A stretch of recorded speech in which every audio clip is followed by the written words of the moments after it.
अस्सलामुअलैकुम। कल की वीडियो में हमने ग़ज़वा बनु कुरैज़ा के बारे में बात की थी। आज ग़ज़वा बनु कुरैज़ा के बकिया हालात पर रोशनी डालेंगे। बनु कुरैज़ा के 3 अशख़ास सलबा बिन सईद, असद बिन उबैद और उसैद बिन साद ने इस्लाम कबूल कर लिया।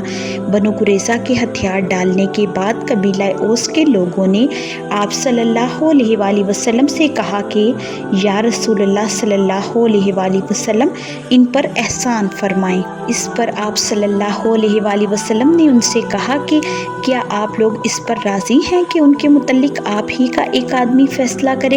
उन्होंने कहा क्यों नहीं या रसूलल्लाह सल्लल्लाहु अलैहि वसल्लम। फिर आप सल्लल्लाहु अलैहि वसल्लम ने कहा कि ये मामला साद बिन मुआज़ रज़ियल्लाहु ताला अन्हो के हवाले है। तो ओस के लोगों ने कहा कि हम इस पर राज़ी हैं। इसके बाद आप सल्लल्लाहु अलैहि वसल्लम ने हज़रत साद बिन मुआज़ रज़ियल्लाहु ताला अन्हो को मदीना से बुलवाया, क्योंकि साद रज़ियल्लाहु ताला अन्हो को जंग खंदक के मौका पर दुश्मन के एक तीर से उनके बाजू की बड़ी रग कट गई थी और वो मदीना में ज़ेरे इलाज थे। उन्हें गधे पर सवार करके बनु कुरैज़ा में लश्कर इस्लाम के पास लाया गया। जब करीब पहुँचे तो उनके कबीले के लोगों ने उन्हें घेर लिया और कहने लगे कि साद अपने हलीफों के बारे में एहसान करना। रसूलुल्लाह सल्लल्लाहु अलैहि वसल्लम ने आपको हुस्न सलूक करने के लिए हुक्म दिया है। जब गुजारिश काफ़ी होने लगी तो साद रज़ियल्लाहु ताला अन्हु ने कहा कि अब वक्त आ गया है कि साद को अल्लाह के मामले में किसी मलामत घर की परवाह ना हो।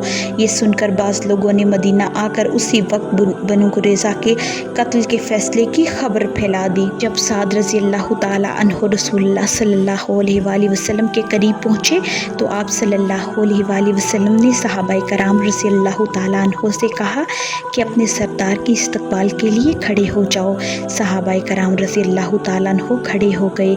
जब साद रज़ियल्लाहु ताला अन्हु को सवारी से उतार लिया गया तो आप सल्लल्लाहु अलैहि वसल्लम ने कहा साद ये लोग तुम्हारे फ़ैसले पर राज़ी हैं। साद रज़ियल्लाहु ताला अन्हु ने कहा क्या मेरा फ़ैसला उन पर नाफिज होगा। लोगों ने कहा हाँ। साद ने कहा क्या मुसलमानों पर भी।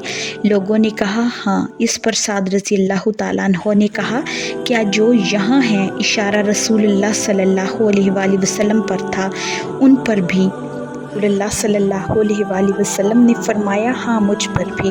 फिर साद बिन मुआज़ रज़ियल्लाहु ताला अन्हु ने कहा कि मेरा बनु कुरैज़ा के मुतल्लिक ये फ़ैसला है कि इनके मर्दों को कत्ल कर दिया जाए, औरतों और बच्चों को कैदी बना लिया जाए और अम्वाल मुसलमानों में तकसीम किए जाएँ। आप सल्लल्लाहु अलैहि वसल्लम ने साद बिन मुआज़ का फ़ैसला सुनकर फरमाया तुमने इनके बारे में वही फ़ैसला किया है जो 7 आसमानों के ऊपर से अल्लाह ताला का फ़ैसला है। चुनांचा हज़रत साद बिन मुआज़ रज़ियल्लाहु ताला अन्हु के फ़ैसले के बाद बनु कुरैज़ा के मर्दों की तादाद 700 थी। गर्दनें उड़ा दी गईं। साथ ही बनु नज़ीर का सरदार ही बिन अख्तब जो उन दोनों बनु कुरैज़ा ही के किलों में ग़ज़वा खंदक के बाद से था, उसकी भी गर्दन मार दी गई। औरतों और बच्चों को आप सल्लल्लाहु अलैहि वसल्लम ने साद बिन ज़ैद अंसारी रज़ियल्लाहु ताला अन्हु की निगरानी में नजद भेजकर उनके ओज़ घोड़े और हथियार खरीद लिए और बनु कुरैज़ा की औरतों में हज़रत रेहाना बिनते उम्रो बिन हनाफा को आप सल्लल्लाहु अलैहि वसल्लम ने अपने लिए मुंतखब फरमाया और 6 हिजरी में आज़ाद करके उनसे शादी कर ली। माल गनीमत में से खम्स निकाल कर बकिया माल मुसलमानों में तकसीम फरमा दिया। बनु कुरैज़ा जब अपने अंजाम को पहुँच गए तो साद बिन मुआज़ रज़ियल्लाहु ताला अन्हु का ज़ख्म फट गया और खून जारी हो गया। आप सल्लल्लाहु अलैहि वसल्लम ने उनका खैमा मस्जिद नबवी में ही लगवा दिया था ताकि करीब से अयादत कर सकें। ज़ख्म फटने के बाद साद रज़ियल्लाहु ताला अन्हु की मौत हो गई।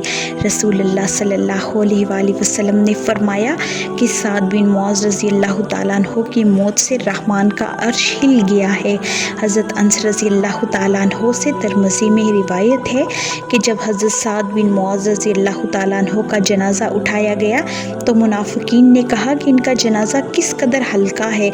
रसूलुल्लाह सल्लल्लाहु अलैहि वसल्लम ने फरमाया इसे फ़रिश्ते اٹھائے ہوئے ہیں۔ ادھر ابو لبابہ رضی اللہ تعالیٰ عنہ 6 دنوں تک مسلسل ستون میں بندھے رہے۔ صرف نماز کے وقت ان کی بیوی انہیں ستون سے کھول دیتی اور نماز پڑھ کر وہ پھر بندھ جاتے تھے۔ 6 دن کے بعد صبح کی نماز سے کچھ پہلے جبکہ آپ صلی اللہ علیہ وآلہ وسلم حضرت ام سلمہ رضی اللہ تعالیٰ عنہ کے مکان میں تشریف فرما تھے، ان کی توبہ کی قبولیت نازل ہوئی۔ ام سلمہ رضی اللہ تعالیٰ عنہ نے اپنے حجرے کے دروازے پر کھڑے ہو کر فرمایا کہ ابو لبابہ رضی اللہ تعالیٰ عنہ خوش ہو جاؤ کہ تمہاری توبہ اللہ نے قبول فرما لی ہے۔ یہ سن کر صحابہ کرام رضی اللہ تعالیٰ عنہ اچھل پڑے اور ابو لبابہ رضی اللہ تعالیٰ عنہ کو کھولنا چاہے تو ابو لبابہ رضی اللہ تعالیٰ عنہ نے انہیں منع کر دیا اور کہا کہ انہیں رسول اللہ صلی اللہ علیہ وآلہ وسلم ہی اپنے دست مبارک سے کھولیں گے، لہٰذا جب آپ صلی اللہ علیہ وآلہ وسلم صبح کی نماز کے لیے تشریف لائے تو انہیں ستون سے کھول دیا۔ بنو قریظہ کے محاصرے کے دوران ایک مسلمان جن کا نام خلاد بن سوید رضی اللہ تعالیٰ عنہ ہے شہید ہو گئے۔ غزوہ خندق اور غزوہ بنو قریظہ کے متعلق سورہ احزاب کی بہت سی آیتیں نازل ہوئیں۔ ایک ہی ویڈیو میں ہم غزوہ بنی مصطلق کے بارے میں بات کریں گے جو شعبان 6 ہجری میں ہوا۔ ویڈیو کو اینڈ تک دیکھنے کا بہت شکریہ۔ اگر آپ کو آج کی ویڈیو پسند آئی ہو تو لائک، شیئر، کمنٹ اور سبسکرائب ضرور کریں اور گھنٹی کے نشان کو دبائیں تاکہ آپ کو آنے والی ویڈیوز کی نوٹیفیکیشن بر وقت ملے۔